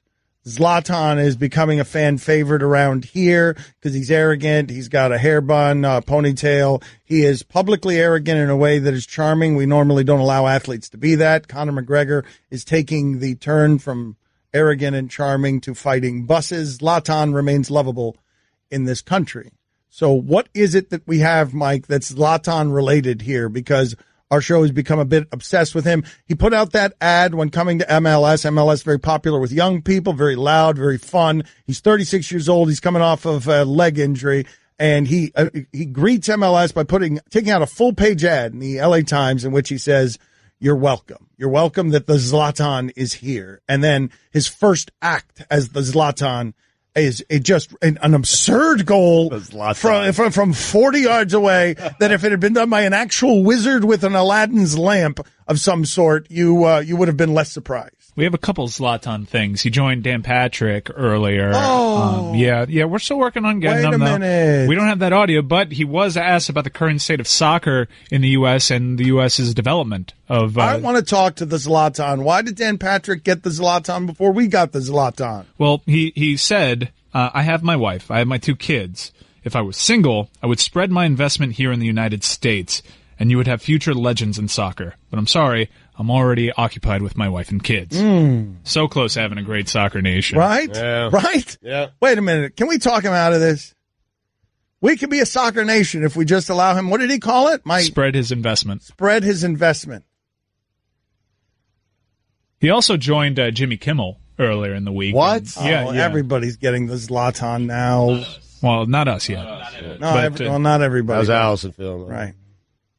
Couple of years, I had my eyes on Los Angeles. You have? and I wanted to give them a gift, and I was like, and it was you. I was thinking a long time, and then one day it came like, I should give myself. That's why it came up, and you're welcome. Yes, and of course, Zlatan gave the gift of himself to Los Angeles in a way that tickled the American funny man. You don't, and maybe this is just some weird preconceived notion, but you don't strike me as quintessentially Swedish. I know you are Swedish, but Swedes are not braggadocious in general, yes? They're too nice. They're I'm not too so nice like that. Is that why you were asked to leave the country? No. No. I mean, I'm not the typical Swedish guy, but I put Sweden on the map, so... Yes, of course. There he is. The Stugotz is strong in him. There it is. Sweden before me. It wasn't on a map. I honestly couldn't find Sweden. That's right. Guillermo, put it on the poll. Before Zlatan, could you have found Sweden on a map? Go ahead and put that somewhere on the poll. You have more Zlatan sound, Mike? You have more Zlatan sound. Do you worry at all that your teammates will be will feel like they're in your shadow? They will be offended by your confidence and by all the attention that you get. No. I make them superstars just like I make you. No. Wait a minute, Mike. I love his no. To go with to go with Liam Neeson's no. Hold on a second. Hold on. Play that again. Just play all of that again so that I can hear Zlatan saying no. Do you worry at all that your teammates will be will feel like they're in your shadow? They will be offended by your confidence and by all the attention that you get. No. I make them superstars just like I make you. So beautiful. The accent, the face, the thighs, the repaired leg, the hairy repaired leg of Golden Fortune. So let's weave together his no with the most famous no in the history of the show, which belongs to the star of Taken, oddly, Liam Neeson. This is one of the greatest. This is the clip of the year, correct, Stugotz? This year, with the Me Too movement, with everything, this so far is the audio clip of the year. Well, I think we did it as a Stugotz of the day, and then we said that any other Stugotz of the day had to beat this Stugotz of the day because this is Stugotz at its finest right here. So this is courtesy of the AP, and Liam Neeson, the star of Taken. He's an older white gentleman that became an action star late in life, and he you could say he's been someone who has gotten a lot of male privilege, and so he took up the social cause of women where they should be equal, they should get equal money, but this is what happened, and you could not have written something funnier in fiction. There's a lot of discussion about it, and a lot of healthy and necessary discussion about it, because the disparity sometimes is disgraceful. How do you think we can move past that? We're starting, and it has to start, and it's starting with these extraordinary actresses and brave ladies, and we as men have got to be part of it. We started it, so we have to be part of the solution. So would you take a pay cut to kind of equal things out? No. Pay cut? No. That's going too far. No, there has to be parity. There just has to be. And he is doing that with no sense of irony is amazing. Maybe you just think you're going to contemplate it. Right, no, but what do you want? Equality? What? No, I was just talking about it. I didn't mean it. No. Pay cut? No. That's going too far. What are you talking about? They can have money in general, not my money. No. Pay cut? No. That's going too far. No. Take it out of that, Jolie's contract, not mine. No. Everyone in the neighborhood knew about Bobby. Bobby, the basketball boy, they called him. Bobby wanted to go pro someday, so he was always out in the driveway shooting hoops. But one day, his mom came out and told him, "Hey, your wife wants you to take out the trash?" His mom was visiting, and Bobby was a grown man. He had kind of missed his window. Plus, no one had ever seen him actually make a basket. But on the other hand, Bobby had heard how Geico could save him money on car insurance, so he switched and saved. So it was all good. Don Batard. I know what you like, and I give it to you to make you a junkie so that you're listening and you can't help yourself on the stuff that I got to force feed you. But I know what you like, and I'll give it to you sparingly just to get you addicted. Stugotz. You'll stay right there addicted. And every once in a while, I'll give you smack that you don't like, but that you need. It's medicine you need. It's the whole formula. We know what you like. It's why you're addicted, even though you hate that part of the show. This is the Dan Le Batard Show with the Stugotz on ESPN Radio. Oh, bummer. I thought you were going to come back with another Liam Neeson no-thumper. I thought you were going to come back with another one. Too much? We were fighting about Titanic, actually. Yeah, big fight. Yeah, because Chris Cody and I, we love Titanic. We went to the movie theater multiple times. It was a cinematic adventure. You have to remember what movies looked like back then. This budget, it was incredible. Such an escape. Billy's never even seen it. The worst movie in the history of time. Yeah. The worst. Maybe as bad as that weird movie with the Wizard of Oz, and maybe up there with that. The Wizard of Oz? That's the worst. Did you just dismiss the Wizard of Oz terrible. as if it wasn't decades, not years, decades ahead of its time? It's a bad movie. Listen, I'm telling you, Billy, you don't need to go see it. There's a big boat. It hits an iceberg. It sinks. Just about everyone dies except for a lady and a piece of balsa wood. That's it. There's so much more. And she's selfish, by the way. Did you just boil down Titanic to history? I'm a child. All right, cool. Like, spoiler alert, one of the smoke towers falls on Danny Nucci. What?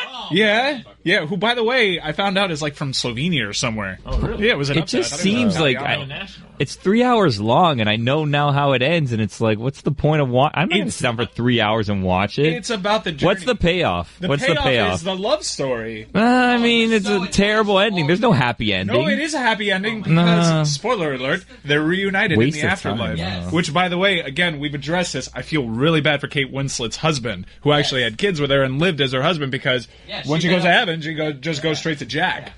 All right. It sounds like it's a terrible message.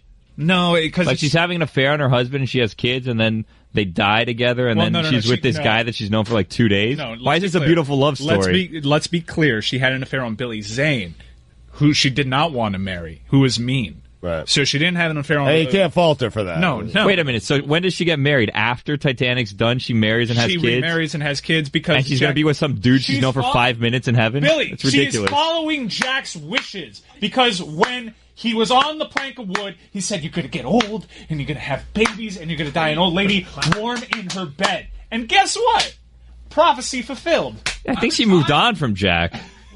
No. She was just marrying somebody else because Jack said that was his dying wish, and so she probably didn't even love that guy, really. She loved Jack, who she knew for 5 minutes more than she loved her husband and her kids. It was that's Billy Zane, though. I mean, I'm a child. It was 5 passionate minutes. Did she marry Billy Zane, or this is someone else? No. She was basically promised to Billy Zane. Where was Billy Zane when this boat was sinking? He had a child. He pretended he had a child so he could get on one of the boats with women and children first, because Billy Zane in this movie, coward. Wow. Coward with a really bad hair. But he left her behind? 3.5 hours. Well, she was cheating on him. Yeah, she was cheating. I don't get the story. He was like, Rose, come on, let's go, Rose. And Rose shook him off like, no, Billy Zane, I'm going with Jack. I'm a child. Right. The children were on the ship then. And she's cheating on her husband and children. There's no children. Jack. The only children that are on the ship are the ones that Billy Zane takes. I'm a child. Are those his children or not his children? He takes someone else's kid. He kidnapped someone to make it appear like he has a kid. Yeah. See, now you're Where are the parents of that child? Who knows? But Bill, listen, the Titanic was sinking. I mean, it was a free for all. Yeah. Did he raise those children after this was done? I'm a child. Probably not. However, there was a really frosty moment where Billy Zane obviously survived the Titanic, and he was looking around for Rose, and Rose was wearing Jack's coat, and she put it over, like, oh, don't see me. They were so close to seeing. Who knows? Maybe they would have patched things up and had kids of their own. What happened to the child, though, at that point? That's what I'm saying. Where's this kid? One of the few loose ends James Cameron allowed. What do you imagine happened? I mean, think of it. It's Billy Zane. He's a bad guy in the movie. It's a fake kid. It's not his. But is he the bad guy? She sounds like the bad guy here. She's cheating on him. Billy Zane's the bad guy. What do you think he did with that kid?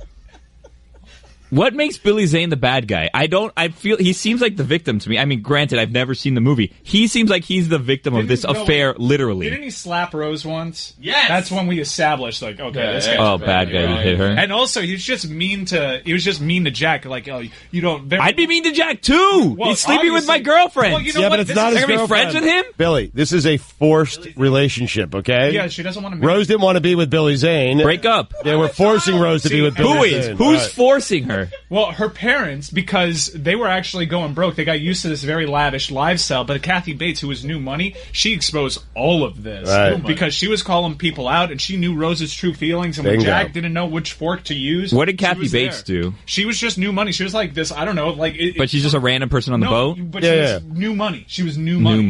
New Money. Yeah. Where did Billy Zane's money come from? Well, he's old money for sure. We don't really know. Do we know where Billy? I'm a child. They mentioned it. Trust fund, I think. Probably. Trust fund. Yeah. Probably. Yeah. See, but you know what? Billy points out something interesting. Like, history won't remember this the same way. Remember when Macho Man Randy Savage and Hulk Hogan fought over Miss Elizabeth? And the Mega Powers collided? Yeah. As little kids, we were led to believe that Macho Man was wrong. But you watch that stuff back, Hulk Hogan is totally moving in on Macho Man's lady. Macho Man is well within his means to be upset at Hulk Hogan. I don't know why Hulk Hogan all of a sudden was a good guy in that exchange. It just seems like affairs sometimes are okay if you like the people committing the adultery, which is ridiculous. It's arbitrary morality. We're sending the wrong message to children. Absolutely. But you know what? It was a different time. Not just in the 90s when the movie was released, but during the time of Titanic. I put the diamond in the coat. I put the coat on her. Wait, there's diamonds involved? There's a heist? Oh, see, that's diamonds. That's the whole thing. Billy, not just a diamond. The heart of the ocean. What does that mean? It is the diamond. Yes. It is the diamond, and the nice little twist, because you think the heart of the ocean is lost on the Titanic, but remember this coat that I told you? Jack's coat that she was wearing to keep warm? Guess what was in the pocket? Heart of the ocean. Oh, really? Who put it in there? Wow. I think Jack. Whose diamond was this? Billy Zane stole the diamond? It was in Billy Zane's possession, and I think he was just so rich enough that he had the heart of the ocean because he was just rich. Yeah, he was just rich. Why would she cheat on him with this? Real love. This is real love. Well, Jack was the other guy's name. Yeah, what did he provide? Nothing. He brought nothing to the table. Real love. Yeah, real love. True love. A bohemian spirit. A bohemian spirit. He was an artiste. He knew how to paint French girls, and she said, "Paint me like one of your French girls." And she got naked, and he painted her, and then they steamed out a car from passionate lovemaking. So it was like, even though it was kind of because they transported cars. That's how they would do it. Because there were cars were on the Titanic. This was the primary mode of transportation. The Titanic. Do you guys? I always had. I'd be interested in your thoughts on this. Do you really think the band kept playing as the boat was sinking? Oh, that's proven in history. What do you mean it's been proven? That's the truest thing. That's the truest part of Titanic. That's so stupid. Yeah, it's pretty dumb. No, well, the captain actually went down with the ship too. You know what? No, captain was to blame. Well, let's he was be real. Blame, but you know what? He took his medicine. He could have gotten off, but no, captain goes down with the ship. I appreciated that. It was a different time back then. Well, he's stupid. It was a different time back then. Probably a better time. I blame the guys that were yapping while they were supposed to be looking ahead. They're just having this conversation. It's like, you're supposed to be watching for icebergs. And then iceberg right ahead. You could have heard about this 5 seconds ago, you guys.